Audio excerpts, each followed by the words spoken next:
നമസ്കാരം.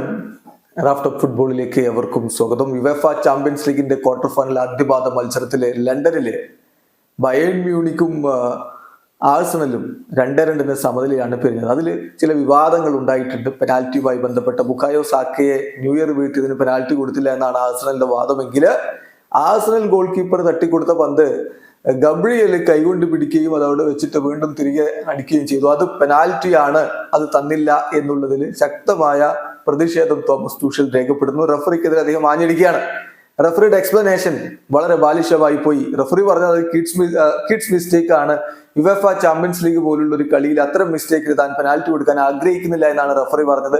ഇതെന്ത് തരം വിശദീകരണമാണ് എന്നൊക്കെയാണ് ഇപ്പോൾ തോമസ് ടൂഷൽ ചോദിച്ചിരിക്കുന്നത്. അദ്ദേഹത്തിന്റെ വാക്കുകളിലേക്ക് ഒന്ന് പോവുകയാണ്. അദ്ദേഹം പറയുന്നു, എനിക്ക് അറിയാം അത് വളരെ ക്രേസി ആയിട്ടുള്ളൊരു സിറ്റുവേഷൻ ആയിരുന്നു. അവർ ബോൾ നിലത്ത് വെക്കുന്നു, എന്നിട്ട് റഫറി വിസിലടിക്കുന്നു, ദെൻ ഡിഫൻഡർ ആ ബോൾ കൈകൊണ്ട് പിടിക്കുകയാണ്.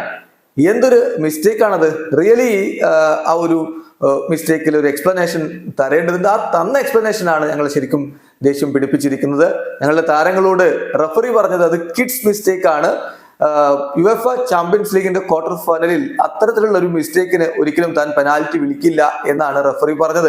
അത് വളരെ ഹൊറിബിൾ ആണ്. It's A horrible explanation.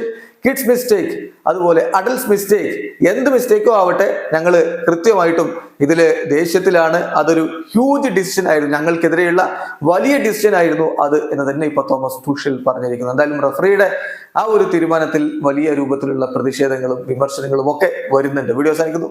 Football ലോകത്തെ കൂടുതൽ വിശേഷങ്ങളുമായി റാഫ്റ്റ് ഓഫ് ഫുട്ബോൾ എത്താം.